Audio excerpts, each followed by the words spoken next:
putusan MK ini adalah jalan terang dan angin segar untuk tentunya politisi dan kader-kader yang kemudian nantinya maju di berbagai kontestasi pemilu. Biasanya jangankan di kabinet gitu ya, untuk persiapan legislatif aja perempuan biasanya banyak meminta untuk diperhatikan, diberikan nomor 1 atau ini ya gitu. Ketua DPR-nya, ketua legislatifnya, ketua parlemennya adalah perempuan, salah satunya adalah Indonesia. Itu yang happy-nya seperti itu.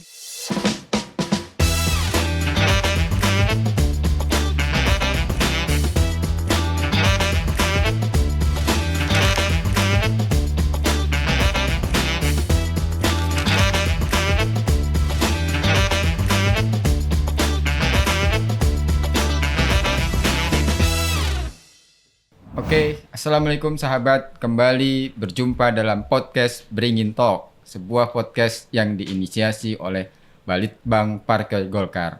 Bersama saya Amir Agofur dan rekan saya Bambang Sutrisno. Mas Bambang, hari ini kita akan bahas sebuah tema yang menarik yang baru saja terkait dengan putusan MK soal penguatan keterwakilan perempuan dalam parlemen. Kira-kira Mas Bambang monitor isu-isu tersebut? Ya tentu, ini saya kira satu isu yang sangat menarik ya. Kita ingin menjadi negara maju, jadi keterwakilan perempuan baik di lembaga perwakilan, di pemerintah, ataupun di badan-badan swasta sebagai eksekutif itu menjadi sangat penting. Karena kenapa penting, Mas Amir? Karena keseimbangan keterwakilan perempuan di dalam semua struktur kebangsaan yang kita miliki ini akan memicu lebih cepatnya modernisasi dan kemajuan kita. Oke, Gitu. Hari ini untuk membahas masalah tersebut kita sudah kedatangan narasumber yang sangat kompeten, Betul. Mbak Tati Novianti. Baik, terima kasih Mas. Kehormatan untuk saya hadir Mbak di sini. Tati ini Sekjen KPPG, Iya, betul. Kesatuan Perempuan Partai Golkar. Gitu. Organisasi sayapnya Partai Golkar. Oke. Organisasi sayap perempuan. Saya perempuan, Iya. tapi saya lebih mengenal Mbak Tati ini Mbak Novi. Mbak Novi. Iya. Mbak Novi ya, sorry panggilannya Mbak Novi. Betul. Sebagai kolumnis di berbagai media massa. Sedang mencoba belajar menulis. Tapi luar biasa, saya sering kali mencermati tulisan-tulisannya Mbak Novi, Iya. baik tentang perempuan, isu perempuan maupun juga tentang isu-isu pembangunan lainnya. Gitu ya Mbak Novi. Kita langsung saja Iya, Mbak Novi boleh, ya. silakan. Tapi sebelum kita bahas, saya ingatkan ke pemirsa, ke netizen, jangan lupa like, share, comment, and subscribe. Balitbang Partai Golkar, Bringin Talks, berpikir bergerak tuntas. Keren. Mbak Novi, belakangan MK memutuskan keputusan 169 ya? Iya, betul. Betul ya Mbak Betul. Novi. Kira-kira keputusan tersebut mengenai apa dan apa dampaknya buat permasalahan keterwakilan perempuan di DPR maupun juga nanti di pemilu 2029 mendatang. 2029, betul. Iya. Iya. Putusan MK ini adalah jalan terang dan angin segar untuk tentunya politisi dan kader-kader yang kemudian nantinya maju di berbagai kontestasi pemilu, baik legislatif maupun pilkada tentunya. Jadi ini memberikan ruang yang sangat besar. Kalau sebelumnya adalah keterwakilan perempuan adalah 30% hanya untuk maju saja, tapi sekarang keterpilihan bahkan diakomodir untuk menjadi pimpinan AKD yang terlebih khusus di parlemen ya, di DPR RI gitu. Karena kita punya 13 komisi, 7 badan dan 1 MKD gitu. Jadi semuanya harus ada keterwakilan 30% perempuan. Jadi dari pimpinan biasanya satu ketua, 4 adalah wakil ketua. Jadi totalnya ada 5. Jadi di antara 5 harus ada 2 perempuan yang menjadi pimpinan di AKD tersebut dari berbagai fraksi. Apakah keputusan MK tersebut sudah bisa langsung dieksekusi, Mbak Novi? Sebenarnya bisa. Sepanjang ada keinginan dari, dan ini tadi juga kami bahas, mohon izin, tadi juga ada perkumpulan parlemen ya gitu, se-ASEAN gitu. Ini juga harus menjadi perhatian khusus Badan Musyawarah DPR dan tentunya atas support juga dari fraksi-fraksi, masing-masing partai untuk mensupport bahwa putusan MK ini bisa segera dilaksanakan, tidak menunggu Undang-Undang MD3 atau diberlakukan di 2029 nantinya. Jadi dengan berjalannya periode ini sesungguhnya undang-undang putusan MKD itu harus sudah bisa diterapkan gitu oleh DPR sendiri seperti itu. Jadi harus artinya jika di antara komisi itu belum ada keterwakilan secara proporsional perempuan, harus menjadi koreksi dan percepatan ya gitu. Jadi Mbak Novi berpandangan putusan MK 169 ini merupakan terobosan yang lebih maju lagi. Betul. Support yang nyata ya dari pemerintah untuk perempuan gitu. Karena di berbagai sisi, ini langsung aja ya Mas ya. Karena di berbagai sisi dan bidang tentunya banyak bidang-bidang yang seharusnya pimpinan perempuan itu menjadi keterwakilan, maksudnya menyuarakan seperti itu, dan ada humanis dan sisi keperempuannya yang langsung disuarakan oleh perempuan itu sendiri, oleh politisi perempuan seperti itu. Apakah keterwakilan perempuan di parlemen di daerah juga termasuk hal yang pastinya? Jadi bicara legislatif itu untuk tingkatannya di seluruh tingkatan, baik pusat, provinsi maupun tingkat 2. Gitu. Saya sendiri mohon izin periode sebelumnya tahun 2014-2019 saya duduk di DPRD Jawa Barat, Provinsi Jawa Barat, seperti itu.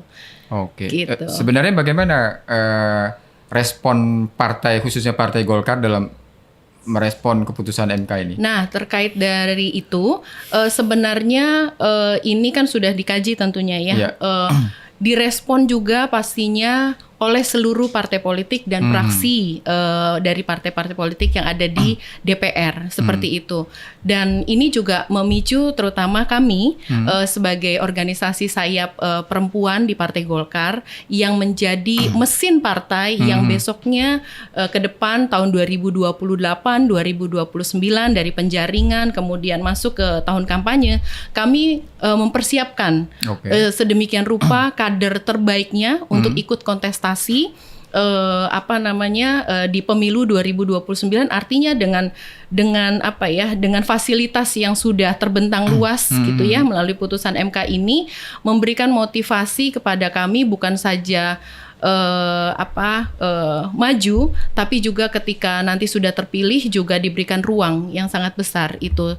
Dan tentunya kami juga atas nama kader perempuan tentunya memberikan atau meminta pada partai politik terutama Partai Golkar gitu untuk mensupport full untuk keterwakilan perempuan dan mensupport full duduknya perempuan di parlemen seperti itu di AKD.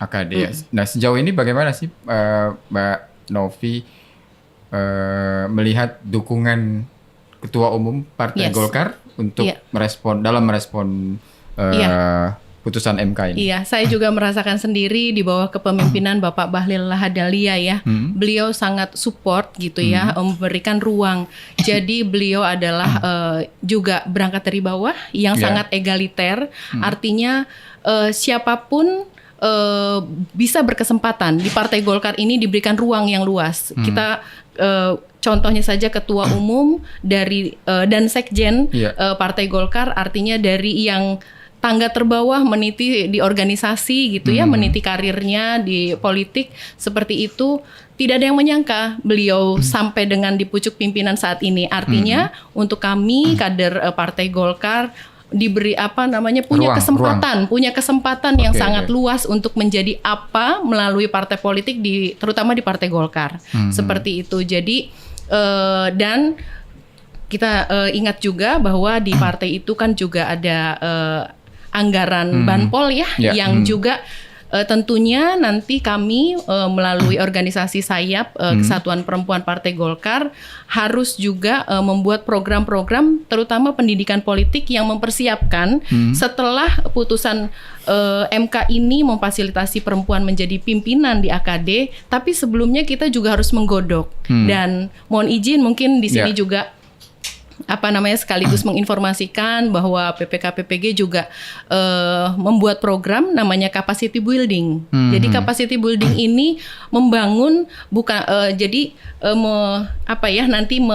menjaring kader-kader perempuannya kemana need assessment-nya gitu loh, ketertarikannya untuk berorganisasi, apakah cari jejaring saja atau mungkin yang muda-muda masih mencari jati diri, dan yang sudah mature mungkin juga untuk nanti bagaimana mempersiapkan leadership-nya, terus juga untuk yang menjadi anggota dewan juga kan belum semuanya matang. Artinya melalui KPPG ini capacity building siapapun bisa ikut selain pengurusnya untuk bisa menguatkan. Jadi relate nanti dengan putusan MK itu bahwa ketika sudah praksi menunjuk atau partai menunjuk untuk diberikan tugas dan amanah di parlemen sudah siap. Seperti itu. Oke, luar biasa Mas Bambang. Ini Kartini modern ini. Aduh. Kartini Golkar. Betul. Biasa. Betul. Luar Apa yang saya tanyakan dijawab tuntas, langsung. lugas, gitu kan? Barangkali Mas Bambang mau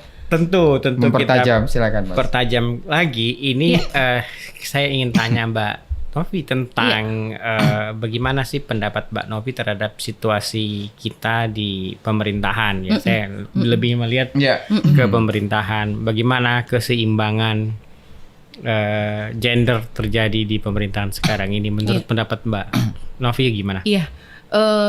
Sudah sebenarnya kalau dari pemerintah terutama Bapak Presiden yang kemarin sudah juga dalam Kabinet Merah Putihnya ya sudah banyak mengakomodir perempuan yang duduk di Kabinet Merah Putih sebagai pembantu kepresidenannya sebagai menteri, baik menteri maupun wakil menterinya sudah dengan komposisi yang keterwakilan perempuannya berada di dalamnya.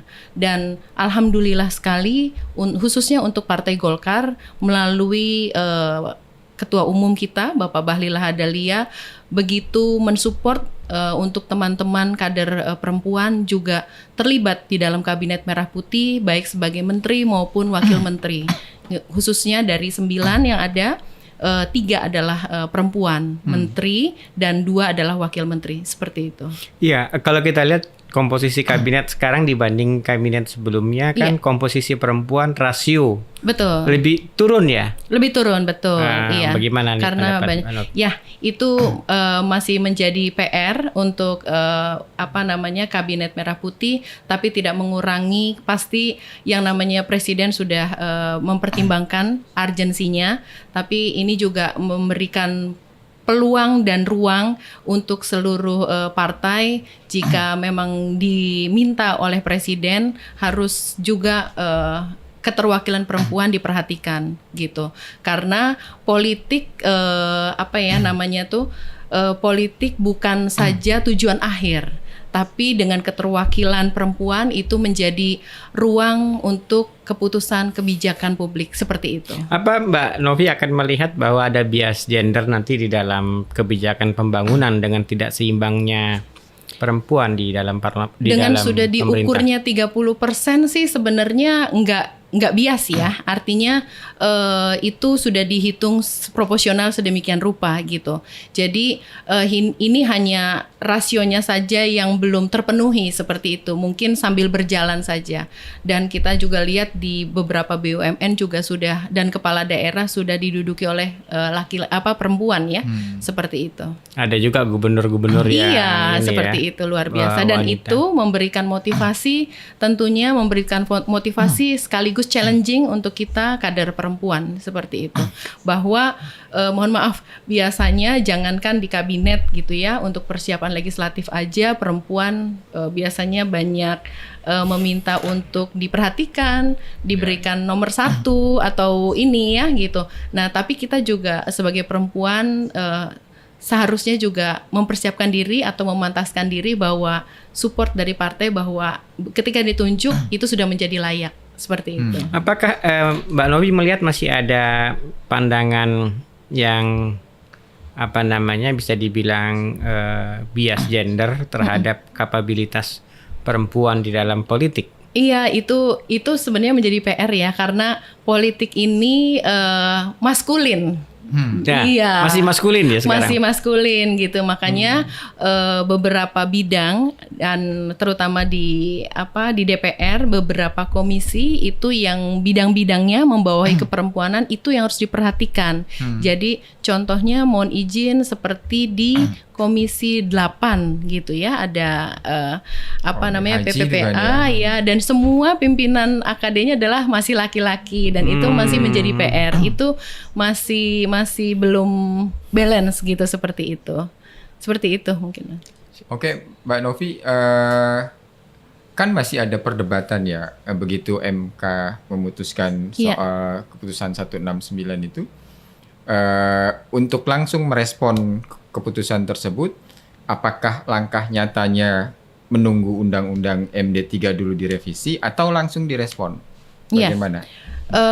Kalau dalam tulisan saya sebenarnya bisa direspon sepanjang ada kemauan dari fraksi yang ada di DPR gitu, sambil MD3-nya juga ikut direvisi ya, seperti itu. Direvisi. Jadi penting untuk segera gitu melaksanakan keputusan MK tersebut. Jadi nggak perlu menunggu undang-undang MD3 direvisi? Iya, gitu. Tidak perlu ya? Iya. Okay. Sebaiknya segera dijalankan, dan ini juga tadi kami juga ini ya, maksudnya saya meminta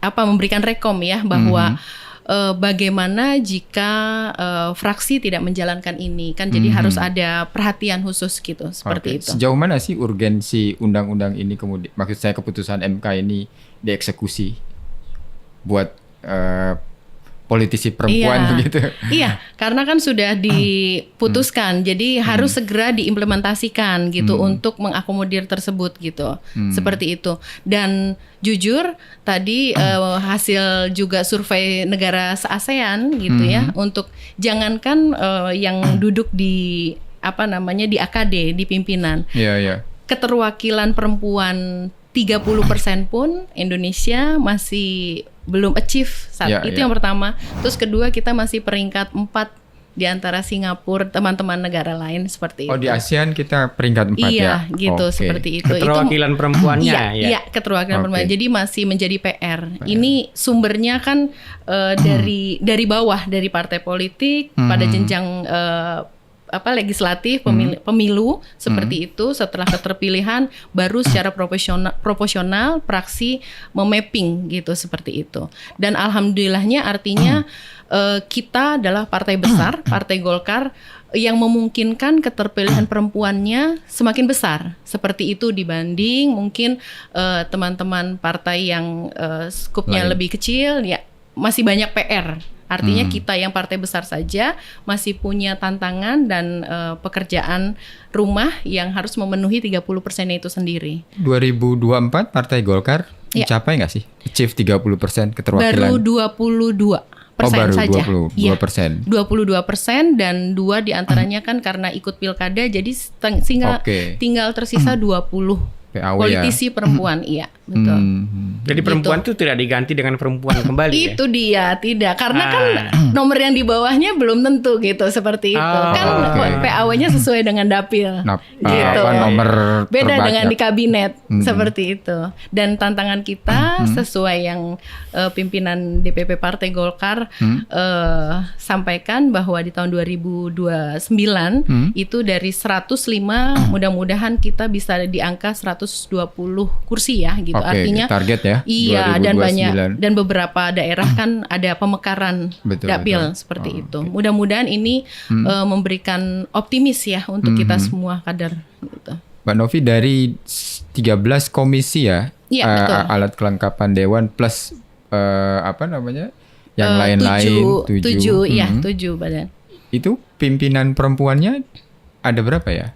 Sampai ketua tuh belum ada kalau nggak salah. Ketua kita, Ketua Umum KPPG, Ketua Komisi 10, Oh iya, betul, ketua, Ibu Hetifah. Ibu Hetifah ya. Iya, Oke, alhamdulillah. Dan itu dari Partai Golkar gitu.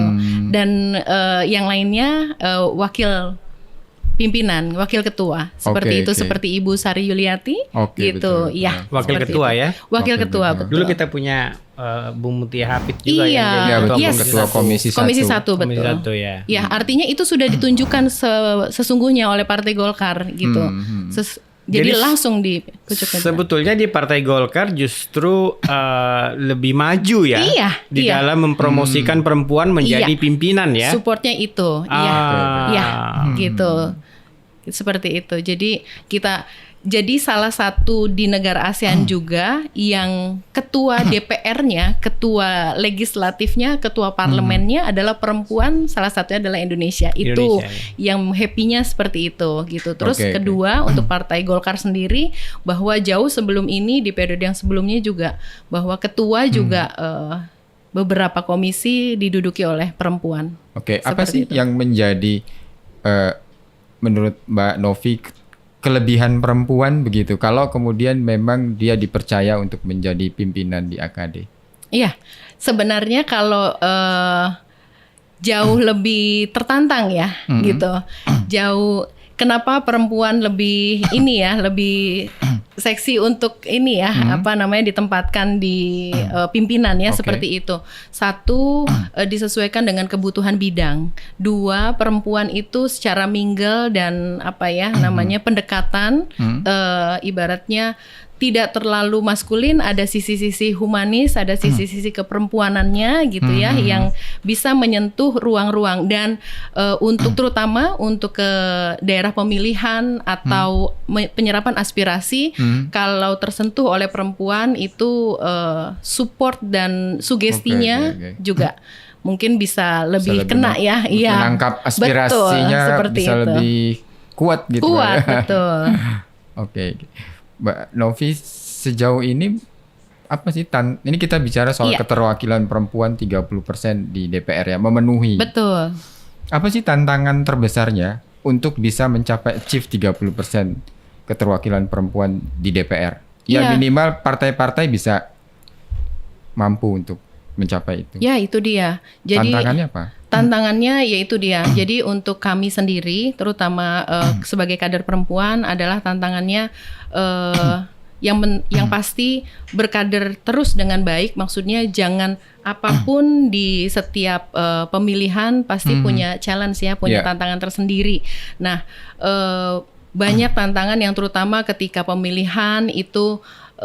Sebelumnya penjaringan mengenai nomor urut, mengenai juga kesiapan amunisi yang membuat jadi politisi atau kader perempuan tidak confident seperti itu, atau juga kesiapan mentalitas, atau juga tantangan restu dari dalam rumah karena perempuan ini harus ada dua ruang yang dipertimbangkan untuk jangankan menjadi politisi atau sudah terpilih, menjadi kader salah satu organisasi atau partai sendiri, ini juga punya tantangan yang luar biasa karena ada dua ruang yang harus diperhatikan. Yang pertama adalah ruang publik dan yang kedua adalah ruang domestik yang tidak bisa ditinggalkan gitu loh.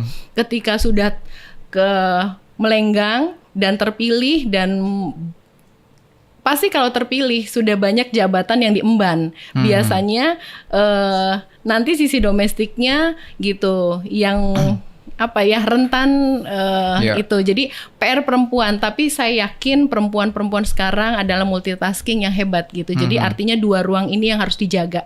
Seperti itu. Jadi dari tantangan itu kami semua juga meminta kepada Partai Golkar untuk mensupport gitu. Jadi karena politik ini dunianya maskulin, masih seperti itu. Nah, supaya juga bisa ramah lah kepada perempuan seperti itu. Amir, saya ingin nyoroti soal ini, Mbak Novi. Apa sih sebetulnya aspirasi perempuan yang sekarang hendak diperjuangkan dengan sangat kuat ya, khususnya di DPR, yang itu tidak akan kelihatan oleh laki-laki. Gitu, Ya, iya. apa itu? Iya, salah satunya di di Komisi 9 itu kan ada bidang kesehatan Iya. yang tentunya itu stunting masih jadi PR gitu. Dan kebetulan juga salah satu menterinya adalah menteri kita, Menteri BKKBN ya, Iya. seperti itu. Ya, jadi artinya ini masalah stunting ini yang banyak di daerah 3T atau tertinggal gitu. Jangankan yang tertinggal atau yang terluar gitu, yang radius yang dekat ibu kota saja kita masih banyak yang seperti itu. Itu harus kita perhatikan, masih menjadi PR kita. Terus kedua, untuk pendidikan juga gitu. Sekarang dengan dunia digital gitu sangat rentan gitu ya untuk luar biasa begitu arus informasi yang luar biasa, dan ini harus terfilter dan kita harus bisa mengedukasi itu dari sisi perempuannya. Seperti dari sisi perempuan yang harus menyentuh kepada pendidikan. Jadi pendidikan bukan saja kurikulum, bicara kurikulum bukan saja berbicara SKS, tapi juga bicara sudah digital sudah menjadi mata kuliah atau mata pelajaran tersendiri yang harus sejak dini karena semuanya sudah ada di genggaman seperti itu. Mbak Novi, kita serius banget nih bicaranya soal perempuan. Iya. Karena menarik sekali ya, Bang Menarik. Amir ya. Cuma saya mau coba flashback dulu. Iya. Biar lebih santai. Mbak Novi ikut kontestasi berapa kali? 3 Tiga kali. betul. Yang DPRD provinsi? Iya, yang pertama newcomer. Newcomer. Gitu, begitu bergabung di Partai Golkar 2011 ya pada saat itu. Terus ikut fungsionaris 2012. Iya. Sebenarnya masih belum ngerti sama sekali, tapi modal nekat kali ya sama gambling gitu. Gitu Kalau ya, orang oke. sih saya belajar dulu, saya nabung dulu. Kayaknya nanti deh urusan hasilnya gitu. Iya, Dan iya. alhamdulillah gitu ya, karena kita juga mapping pada saat itu dan kenapa ngambil tingkatannya di provinsi. Saya secara pribadi juga berhitung pada saat itu, karena untuk saya secara pribadi kalau maju itu bukan hanya melengkapi sebagai nama perempuan di 30%, tapi dihitungkan semenangnya gitu. Saya di awal langsung kan semenangnya ada nggak nih, besar nggak nih, saya berhitung. Bukan DPR RI ya? Dulu iya, jadi nggak langsung DPR RI gitu. Pernah DPR RI nggak? Enggak, belum Oh, pernah. belum pernah. Saya Oke, langsung nggak apa-apa. Nggak apa-apa. saya langsung pertama itu di provinsi karena kan peluangnya ada besar dan alhamdulillah di situ diberikan kesempatan untuk duduk di. Pertama kali maju berarti berhasil? Iya, ceritanya jadi Di Bogor ya? di Dapil Cirebon Indramayu. Oh, Cirebon. Gitu, Indramayu. iya. Oke. Iya. Gimana tuh waktu pertama kali maju, nah lantas kemudian bisa berhasil dan tantangannya menjadi caleg perempuan? Iya, Apakah hanya untuk melengkapi waktu itu? saya nggak mau waktu itu. Oh ya?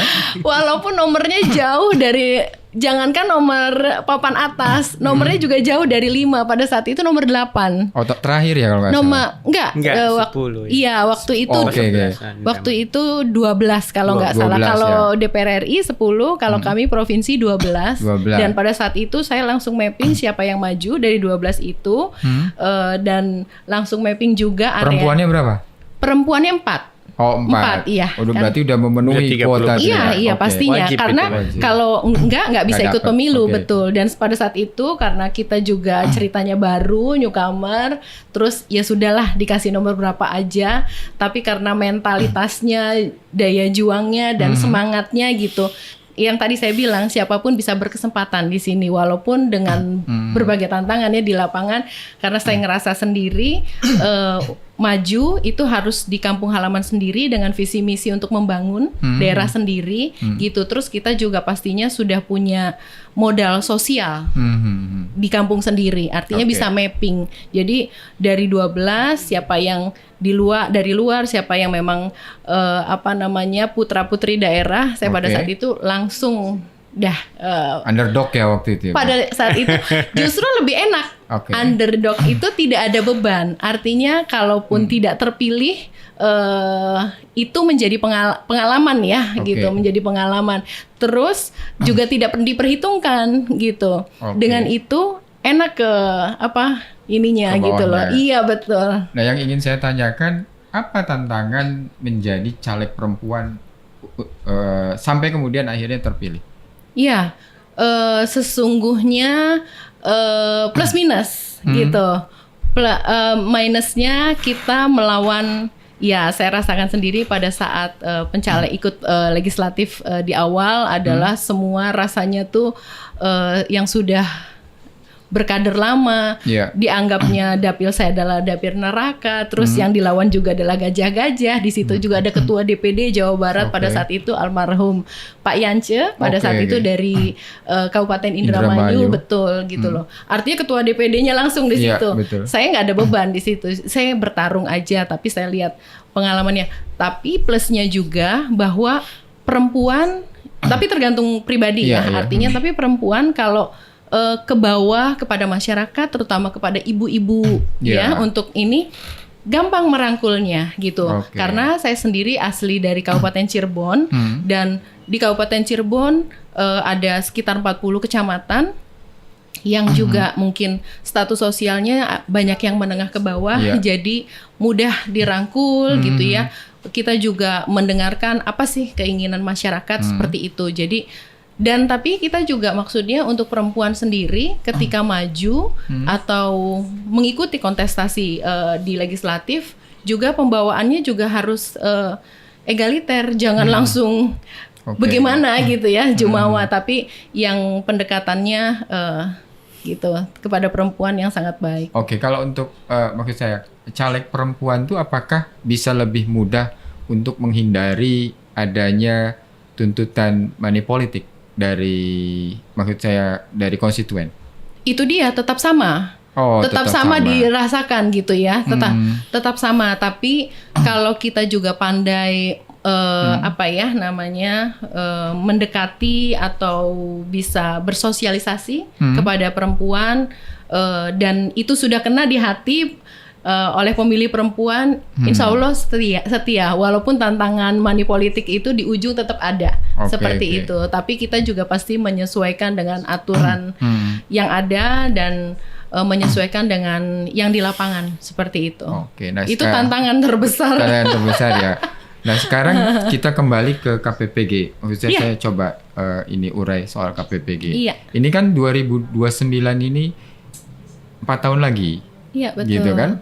Nah, untuk kira-kira nanti Partai Golkar bisa memenuhi kuota 30% caleg perempuan, apa yang sudah dijalankan oleh KPPG dan juga apa yang akan dilakukan untuk persiapan? Iya, baik. Terima kasih. Pada saat ini Partai Golkar kan sedang melaksanakan kerja-kerja politiknya di tahun pertama kepemimpinan Bapak Bahlil Lahadalia dengan dilakukannya musyawarah daerah provinsi, dan diharapkan di tahun 2025 ini sudah selesai semua seluruh provinsi gitu. Mudah-mudahan agar 2026 program politiknya, program-program kerja politiknya sudah meningkat pada konsolidasi dan merapikan seluruh kabupaten kota yang ada di Indonesia, 514. Nah, kami sendiri sebagai sayap perempuan KPPG dan AMPG tentunya sebagai sahabat kami pemuda, membersamai DPP untuk turun di musda-musda.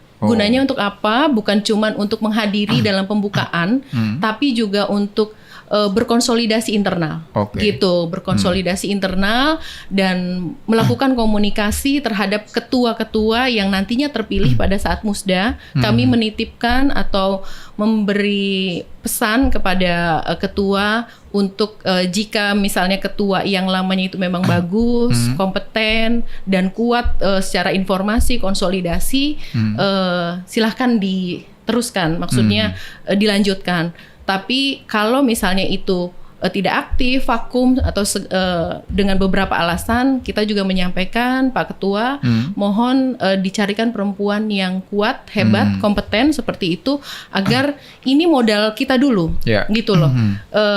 Kalau KPPG secara struktur di partai adalah menjadi kalau di DPP ketua bidang pemberdayaan perempuan. Tapi kalau di DPD baik provinsi maupun kota kabupaten adalah wakil ketua bidang pemberdayaan perempuan yang ex officio adalah KPPG. Kalau di kami DPP namanya pimpinan pusat, kalau di tingkat provinsi kabupaten namanya pimpinan daerah KPPG, seperti itu. Oke. Nah, kalau kita beranjak dari angka 30% keterwakilan perempuan itu dengan berapa? 77 dapil kan? Iya. Oke, itu berarti berapa kader perempuan yang harus disiapkan agar kita bisa memenuhi kuota 30% caleg perempuan? Iya, pastinya itu kita harus berhitung, tapi dari semuanya kita harus menyiapkan satu dapilnya itu di angka 200%.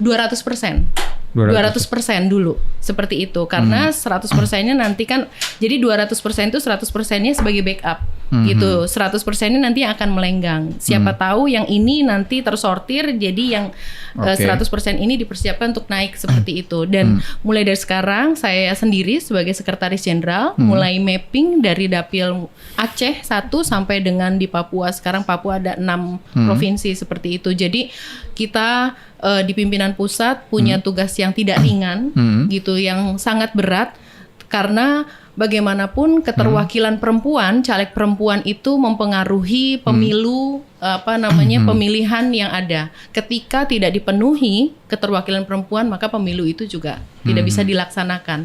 Seperti itu. Iya, Mbak Novi. Siap. Jadi ini mungkin pertanyaan terakhir ya, Kang Amir terakhir aja ya. Oh nggak kerasa ya. Saya sebagai closing dari pertemuan kita, obrolan kita sore ini, mungkin Mbak Novi bisa bicara ke kamera, mengapa perempuan Indonesia itu harus bergabung dengan Partai Golkar, apa promising yang bisa diberikan Partai Golkar untuk teman-teman bisa bergabung. Silakan Mbak Novi. Iya, terima kasih.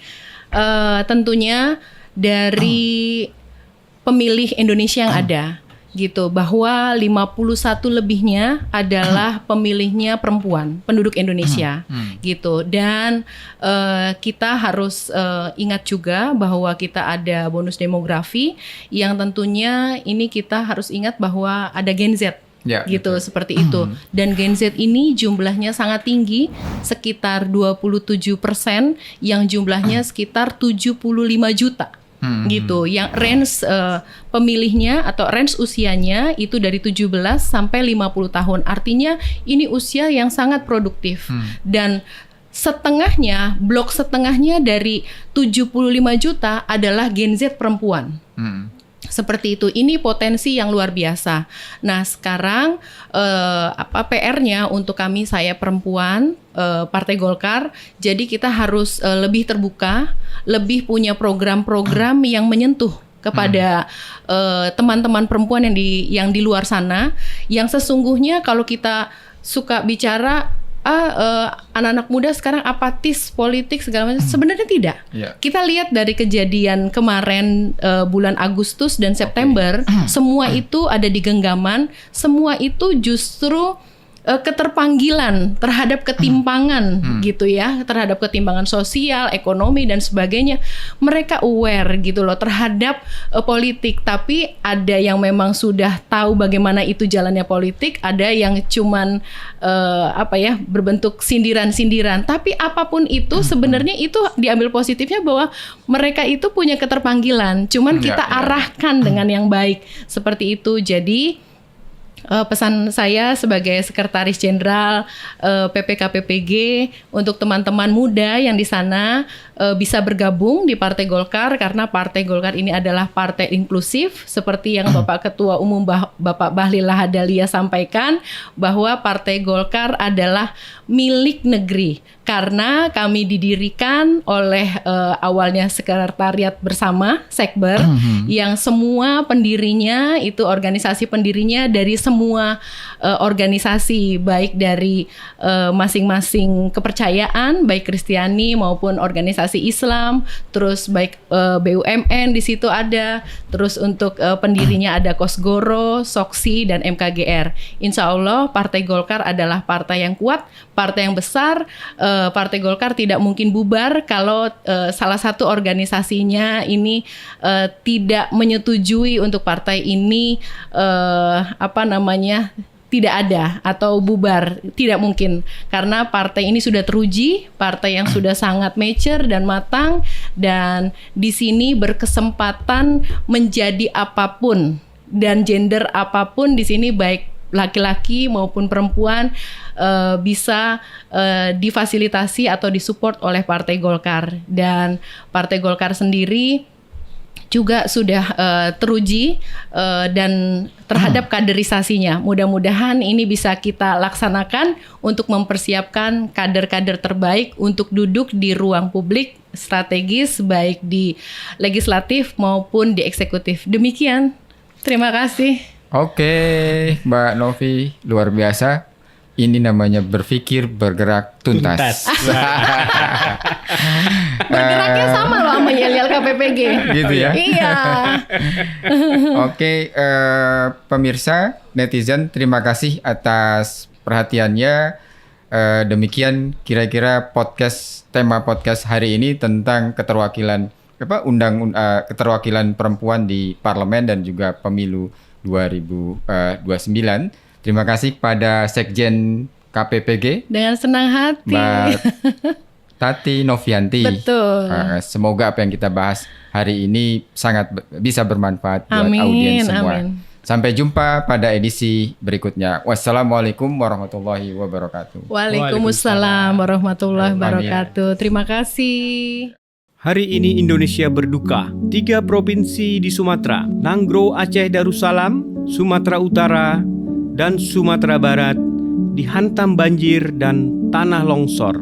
631 orang meninggal dunia, 472 orang hilang, jutaan orang mengungsi, serta 3,2 juta orang terdampak.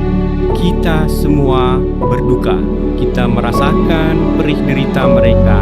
Bencana ini telah mengingatkan kita menjadi nasihat untuk menjadi manusia yang lebih baik. Mari kita bantu keluarga, saudara, sahabat, dan teman-teman serta masyarakat di wilayah terdampak. Mari kita ulurkan tangan untuk meringankan penderitaan. Karena kita bersama adalah kekuatan bangsa.